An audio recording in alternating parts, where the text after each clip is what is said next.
Ay sa kasamang palad, wala po tayong mga dagat. Ilan lang po tayo. Ito yung asawa po ay siguro 3 o 4 lamang bayan sa buong Quezon na hindi po tayo pinagbiyayaan ng dagat. Kaya hindi tayo pwede maging Palawan, hindi tayo pwede maging Kamsur. Pero ang pinagmamalaki ko po, meron po tayong mga puntahan dito na dahil sa kanilang sa pagsusumikap. At sa tama natin pagtulong sa kanila. Pag tinulungan po natin, ang Billy Escudero, pag tinulungan natin si Mr. Hugo Bigyan, tinulungan natin sa kanilang kalsada, tinulungan natin sa kanilang pagninegosyo, huwag silang pahirapan. Pag sa atin silang tinulungan, para na rin natin tinulungan ang turismo. Inaamin ko po na ang turismo importante, pero po sa ating maiksing panunungkulan, meron po tayo mas dapat tutukan at yan po yung kahirapan ng ating bayan.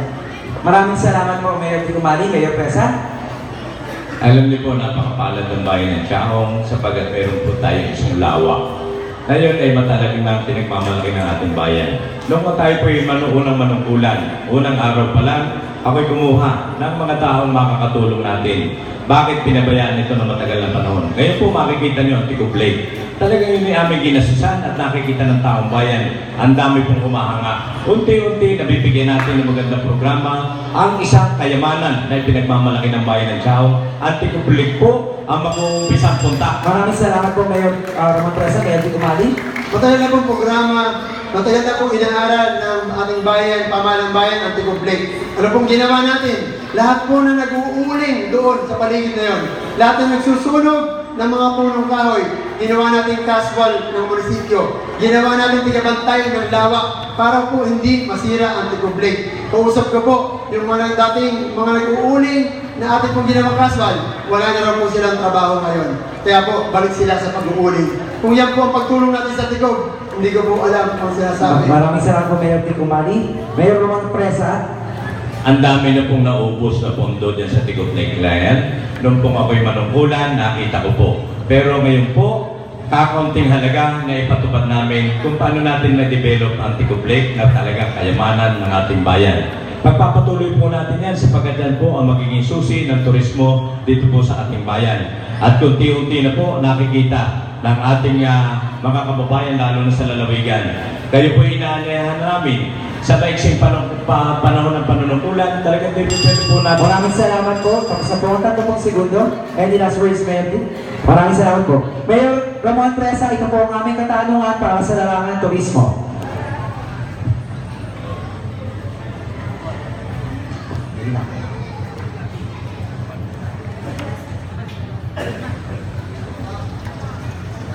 Baba po muli ako, medyo maliliit po yun po. Batay sa aming pananaliksik, may ilang bahagi ng Tico Blake ang pamamayari ng ilang pribadong mamamayan.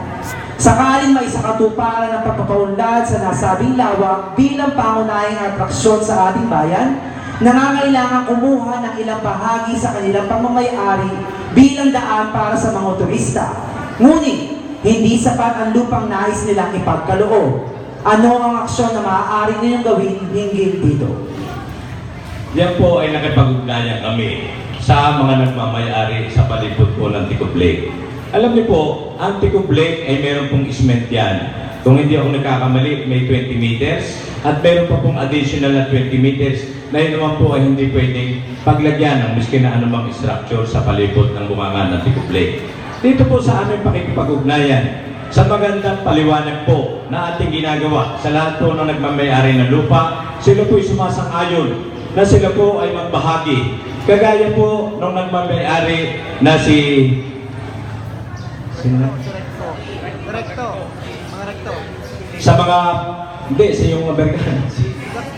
Si Mr. Sis. Nakipag-unayan po kami at handa po siyang magbahagi ng isang kapirasong lupa na bahagi po na ikaunlad ng Tico Blake. Talaga nga pong hindi po hindi maaaring hindi sasangayon ang mga nagmamayaring yan sapagkat sila po mismo ay gustong-gusto na ma-develop yan. Matagal ng panahon, ang sabi nila sa amin, matagal na namin panahon na mayroong tamang tao na talagang mag-uumpisa ng pagpapadevelop na yan sapagkat mismo sariling lupa nila ay maaapektuhan kung sakasakaling ma-develop yung lake na yan. Ako may nagtataka kung bakit sa tagal ng panahon na pinabayaan yung lake na yan, na pinamuhunanan ng maraming salapi, kasama po sa budget sa taon ng budget ng ating pamahalaan lokal. Ngayon po, napakaganda na po, sapagkat nagkaroon po kami. Maraming salamat po, Mayor Ramon Presa. Mayor Di Kumali. Ating po panahon ay ating po binigyan ng kakulang pansin ang Tigom Lake na po. Sa amin po nagsimula sa pumuno po ng ating mga kasamahan sa pamahalang bayan. Alam po nila, hindi ko na po kailangan magsalaysay at pagsabi kung ano-ano sa inyo, kung ano po nagawa namin. Hindi po namin pinabayaan ang Tigom Lake. Nag-umpisa po tayo dyan, alam ng mga bantay lawak. Kaysa tayo sa ating pong pagtulong, pagsuporta sa kanila pong pamumuhay. Kaya po tingin ko, ang aming pong Maraming salamat po, Mayor Di Kumali. Maaari po tayong bumaba na lang ng entablado kung medyo distracted po tayo sa init. Security assistance, please. Barrio security assistance. Crowd control and security assistance. Asa po mga kasama ko? Oy, kalantog. Okay. So, Tabi muna tayo ng content. tapos na ang pagkasagot sa mga katanungang inihanda ng aming komite. Maraming salamat po sa inyong dalawa. Bago po tayo dumako sa tanungan ng magkabilang panig, maaari po bang magtanong ako on behalf of Barrio ng katanungan para sa ating dalawang mayor na hindi nangangailangan ng mahabang sagot. Napakasimpleng tanong lamang po ito para sa bawat isa sa inyo. Nais ko po unahin si Mayor Ramon Presa. Mayor Ramon Presa, magkano po ang kilo ng galunggong ngayon? Palagay ko po, ang kilo ng galunggong ngayon ay mahigit na 100 piso. Hindi ko po masyadong sigurado kung magkano po sapagkat yun pong ating nakamamahala sa ating po ba municipal market ang siyang nakakaalam ng lahat na yan. Pero nasisiguro ko po at kami nakikipag-ugnayan sa ating mga manininda ng isda na maging parehas po at ating ihalagtulan sa ibang bayan. Sapagkat kaya po hindi tinatangkilik ang ating pamilyang bayan, pinipilit po natin sabihin sa ating po mga magtitinda ng isda na gawing mura. At sa ganun itong ating mga babayan, huwag na pong dumayo sa malayang lugar sapagkat kung ano pong benta sa malayang lugar, kaya pong ibenta dito po sa ating Maraming salamat po, Mayor. Narinig po namin ang kasagutan na nais na marinig. Mayor Di Kumali, narito naman po ang katanungan ng baryo para sa inyo. Magkano po ang isang pirasong itlog sa ngayon? Pero piso po ba? Hindi po ako namamalengke eh. Pero pa man. Alam niyo po, ang presyo ng pagkain, sabi nila, yan po ay nasa law of supply and demand. Pero kung para sa isang bayan maliit, ito ang ating bayan, kung ating pong papaghirapin ang ating pong manininda, kung ating pong tataasan ang kanilang mga pwesto sa bagong palengke, wala pong choice sa mga yan kundi magtaas ng presyo. Pero kung atin silang tutulungan, kung atin silang papaganin ang kanilang paghahanap buhay, bababa po ang presyo niyan sa mga. Maraming salamat po. Ngayon mga kaibigan, maaaring nakakatawa ang tanong na nagmula sa aming organisasyon. Ngunit ang aming pakay ay maparealize sa aming mga kandidato na bumaba sila sa kalagayan nating mamamayan at alamin kung ano ang kasalukuyang nangyayari sa aming paligid. Maaaring hindi nila alam ang halaga ng 1 kilong galunggong. Maaaring hindi nila alam ang halaga ng isang itlog. Ngunit, ito ay magsisilbing aral sa inyo na ibukas ang inyong kamay, umakbang, at alamin ang kalagayan naming simpleng mamamayan. Maraming salamat po. Okay, ngayon naman po, bibigyan po namin kayo ng pagkakataong magtanong sa bawat isa. Ngunit, nakikiusap po kami sa ng aking grupo na manatili po tayo sa guidelines, bylaws. Huwag po tayong magtanong ng mga usaping na kailangan ng legal na aksyon ng mga personal na issue. Magtanong po tayo ng isang katanungang magiging kapaki-pakinabang sa bawat mamamayan ng Chao. Maaari po ba ito, Mayor Ramon and Mayor Dick? po. Okay. Sino po yung nakabunod number 1 kanina? Kayo po ang number 1. So, Mayor Di Kumali, maaari na pong babalik muna po ko sa guidelines para maalala natin kung Ngayon, Hindi, ako lang minuto pong maaaring sagutin ng ating ng inyong katunggali ang inyong katanungan. Okay. So, sa pagtanong po ninyo, Mayor Dick, meron po kayong 90 seconds, Mayor Presa, para sagutin ang katanungan ito. 10 segundo.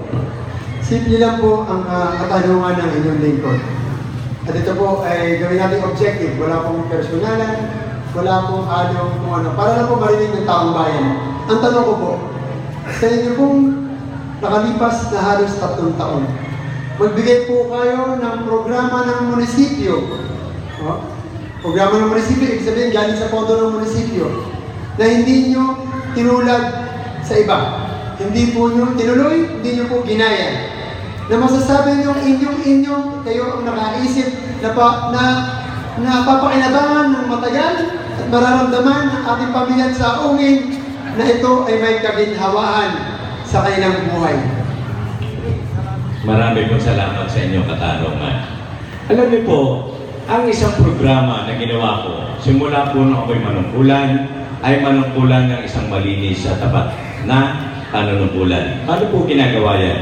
Doon po, sa mga programang ibinibigay namin sa iba't ibang barangay na nasasakupan ng bayan ng Tiahong, nagkakaroon po kami ng isang sistema na kung saan ang pagpapagawa po namin ng aming mga proyekto ay hindi po namin ginagaya doon sa mga nakaraang panunungkulan na kung saan talaga pong pinakikinabangan. Papawanin po, Mayor Ramon Presa. Atin pong sagutin ng direkta ang tanong ni Mayor Dick. Ano po yung original na programang inyong nailunsad sa inyong administrasyon? Pagpapatubad po ng mga proyekto na ipinagkakaloob natin sa bawat barangay na nasasakupan ng bayan ng Tiahong. Alin po yun? Yung pong aming 20% na kinukuha sa ating IRA. Yung IRA po natin, yan po ay nagkakahalaga ng halos 30 milyon. Yan po mga Mayor Ramon Presa.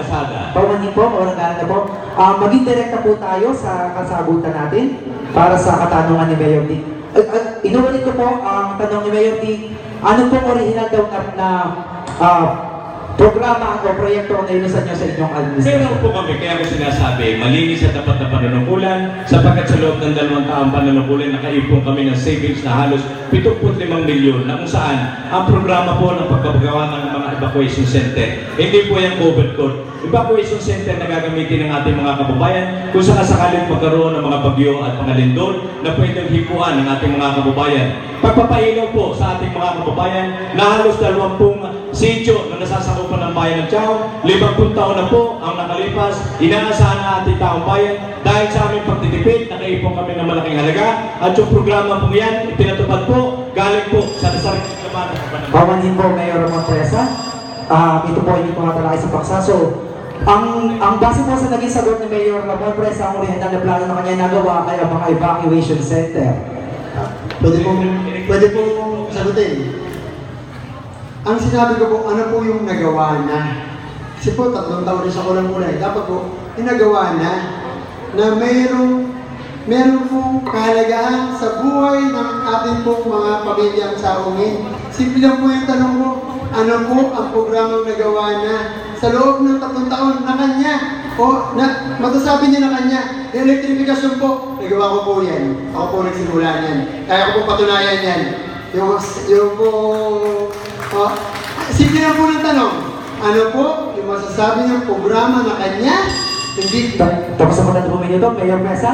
Ano po ang kasagutan? Yung mga programa na kung saan binibigyan natin ng magandang kaanyuan ng ating bayan.